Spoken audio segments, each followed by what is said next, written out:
Behind London's ancient stone walls lies a single square mile with its own police, medieval laws, and more business votes than actual residents, a legal loophole where British Parliament's power fades. Here, oligarchs and kleptocrats move billions through networks stretching from the Cayman Islands to Kensington, protected by attorneys and archaic charters. How did this city centre fortress become the world's safest haven for dirty money? The answer begins with a story few outsiders know. William the Conqueror's Charter of 1067 is the cornerstone. In a single parchment, the new Norman king confirmed London's right to self-govern, to collect its own taxes, and to hold its own courts, liberties that predated his invasion and survived it. The city's leaders, known as aldermen, secured these privileges by pledging loyalty and loans to the crown, buying not just royal favour, but legal insulation from outside interference.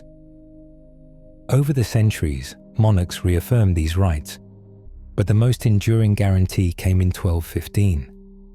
Magna Carta's Clause 13 declared that the City of London shall enjoy all its ancient liberties and free customs.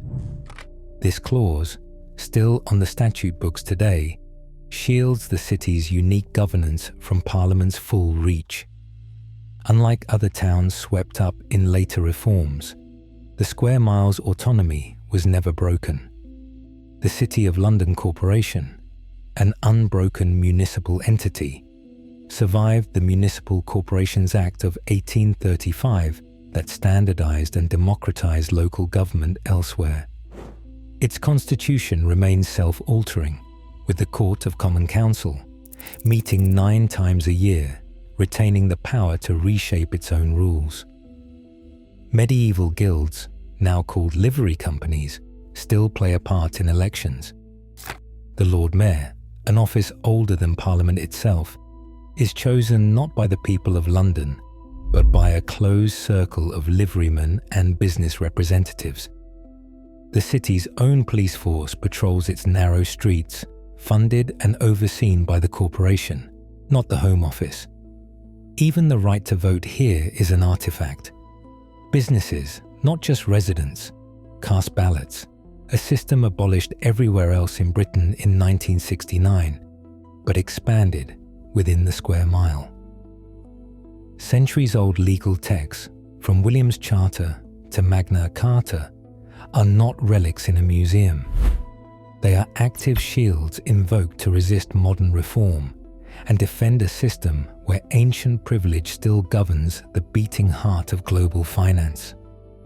Power in the square mile is not measured by population, but by capital. Inside this patchwork of medieval lanes and glass towers, the City of London Corporation runs a system unlike any other in the United Kingdom. Its constitution, unchanged in spirit for centuries, allows it to rewrite its own rules through the Court of Common Council. This body, meeting just 9 times a year, can alter the city's governance without outside approval. The real peculiarity lies in who gets to choose these rulers. In every other part of the United Kingdom, only residents vote in local elections.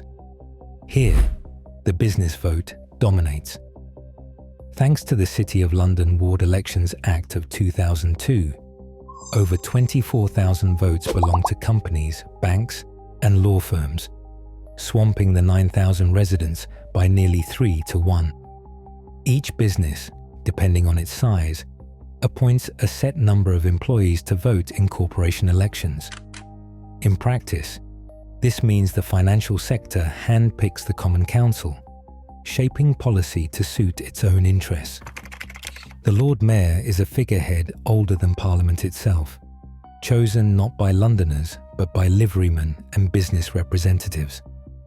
The Lord Mayor's role is ceremonial at home, but formidable abroad, acting as ambassador for the city's financial interests, leading trade missions, and lobbying for regulatory competitiveness. Meanwhile, the city maintains its own police force, entirely separate from London's Metropolitan Police. The corporation funds the City of London Police directly, setting its priorities and budget. This arrangement, unique in the United Kingdom, insulates the square mile from national oversight in matters of law enforcement. The result is an enclave where the priorities of finance take precedence over those of ordinary citizens, and where ancient privileges have been carefully adapted to suit the demands of modern global capital. These mechanisms are not accidental quirks. They are deliberate safeguards designed to keep the city's affairs largely beyond the reach of Westminster. In the square mile, medieval privilege has been weaponized for the 21st century, creating a legal and political fortress in the heart of London. In the mid-1980s, the square mile underwent a transformation that would redraw the boundaries of global finance. On October 27, 1986, the so-called Big Bang deregulation swept away centuries-old restrictions. The London Stock Exchange abolished fixed commissions and opened its doors to foreign ownership. Overnight, trading floors filled with computers, and the old boys' networks gave way to a new breed of financial engineer, one who thrived on speed, complexity, and opacity. Margaret Thatcher's government, eager to revive Britain's fortunes after the empire's collapse, championed this new order.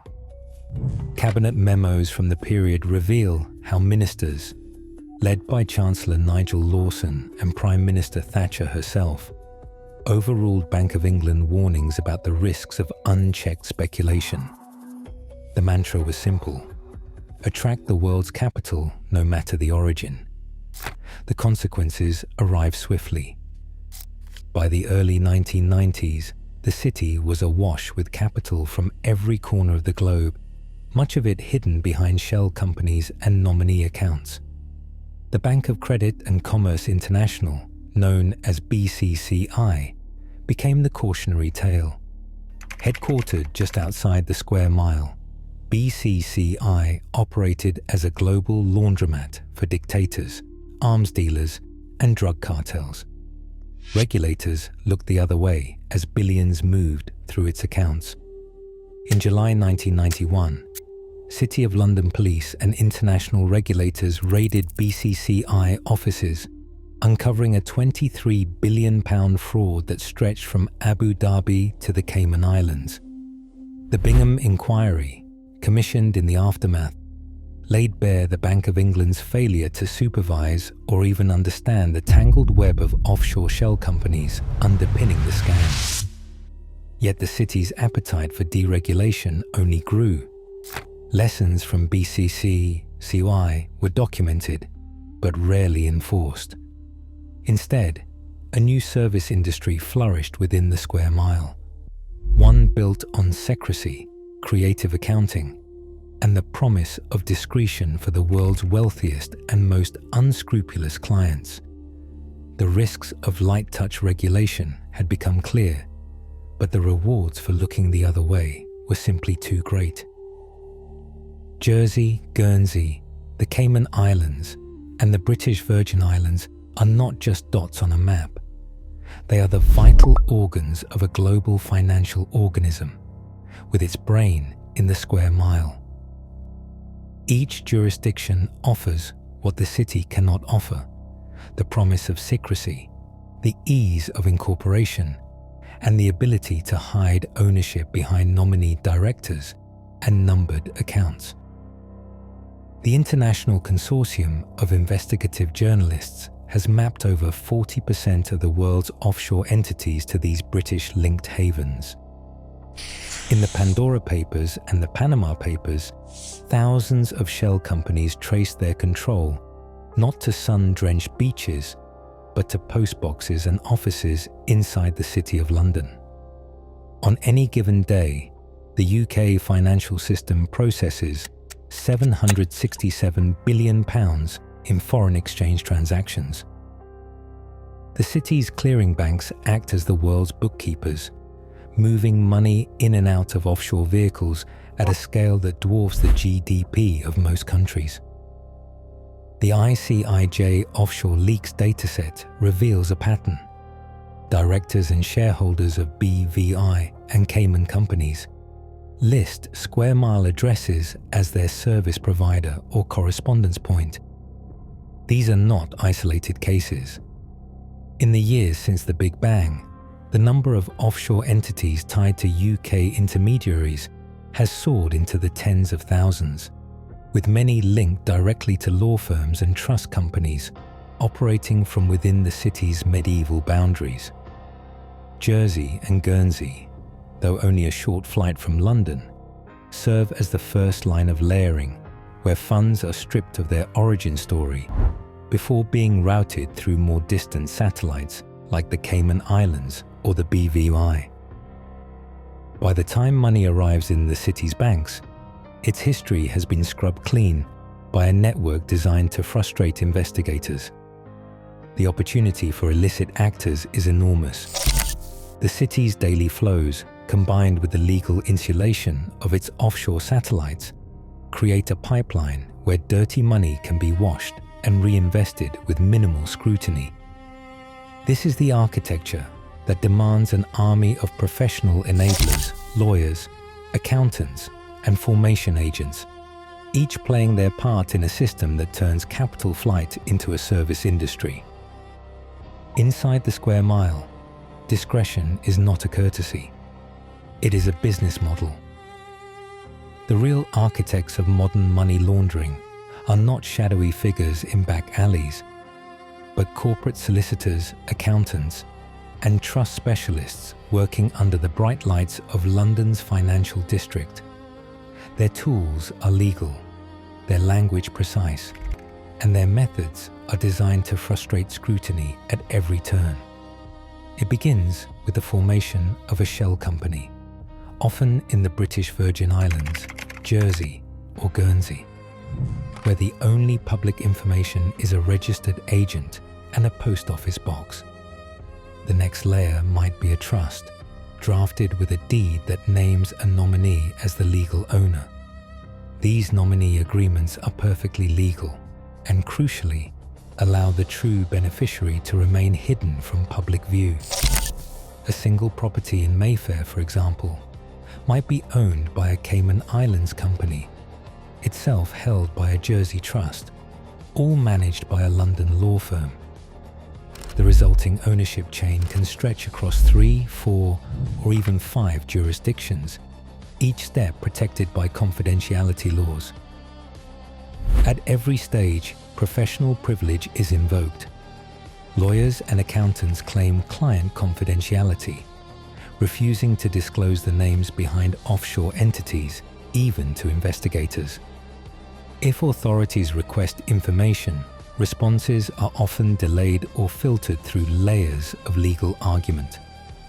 The solicitor's letterhead becomes a shield, one that regulators must pierce, jurisdiction by jurisdiction, with little hope of success.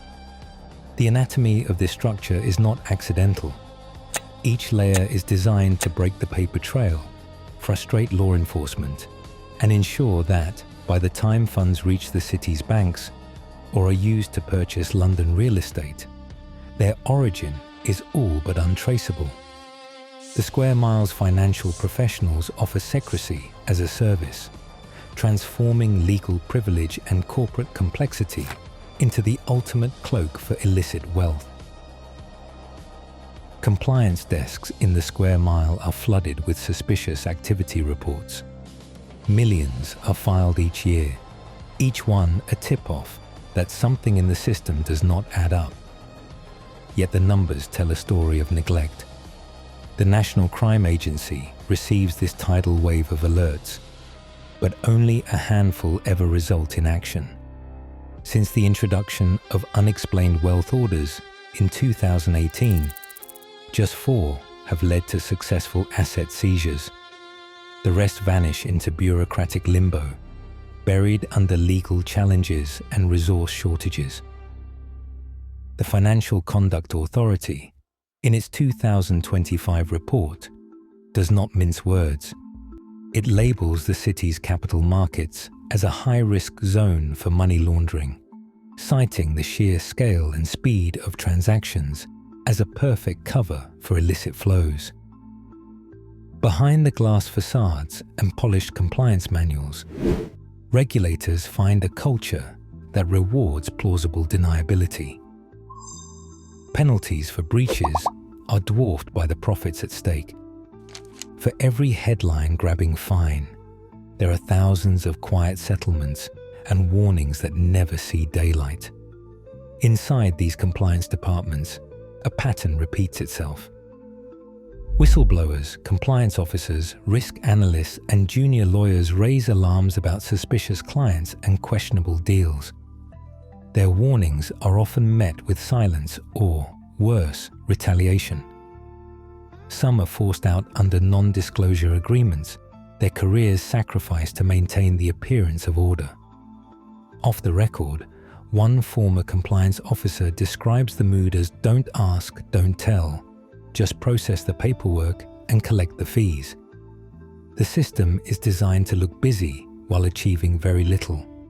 The city's own police force, funded by the corporation, is left to investigate crimes with one hand tied behind its back. The result is a city where money moves freely, but accountability barely moves at all. The message to the world is clear. In the square mile, risk is tolerated and consequences are rare. Title deeds from the land registry tell a story that spreadsheets cannot hide. In Knightsbridge, One Hyde Park stands as a monument to offshore wealth, a development where between 60 and 80% of apartments are owned by companies registered in the British Virgin Islands, Jersey, or the Cayman Islands. Names on the paperwork rarely match the faces seen in the building's mirrored lobbies. Instead, the chain runs through layers of shell companies, each registered to a different secrecy jurisdiction, each one a dead end for investigators. Official records confirm that over £1.5 billion in London property, across more than 150 titles, has been bought by Russian nationals linked to corruption, often using these offshore vehicles. The pattern repeats itself in Mayfair, Belgravia, and South Kensington. A flat owned by a BVI company is in turn controlled by a trust in Jersey, with a London law firm listed as the service address. In some towers, entire floors sit empty, their lights never switched on. The land registry lists the owner as XYZ Limited, Tortola, BVI. But the real beneficiary remains hidden, shielded by professional privilege and a patchwork of foreign laws. This is not a loophole. It is the design. Entire city blocks in Mayfair and Kensington stand in darkness night after night, even as London's housing crisis deepens. Council records show vacancy rates in some luxury developments pushing above 20%, double the city average. In One Hyde Park, a survey found that 4 out of 5 apartments are owned through offshore companies, their letterboxes gathering dust while waiting lists for social housing stretch into the tens of thousands. Local schools shrink as families move away, corner shops close, and once busy streets fall silent. The site is one of vacancy and empty towers, a market turned into storage for wealth, not homes. The price of a flat in these postcodes has soared beyond the reach of doctors, teachers, and police officers, fueled not by local wages, but by anonymous capital seeking a safe haven. Residents who remain describe a sense of abandonment, watching their neighborhoods hollow out as absentee owners treat homes as nothing more than financial instruments. The city's promise of prosperity has delivered empty towers and a community priced out of its own streets. Today, An estimated £90 billion in dirty money still flows through the UK each year, much of it shielded by ancient laws and modern indifference. As London's skyline grows ever more gilded, the cost is paid in hollowed neighbourhoods and eroded trust. Until transparency outweighs profit, the square mile's shadow will stretch far beyond its medieval walls. What would real accountability look like? Let me know in the comments.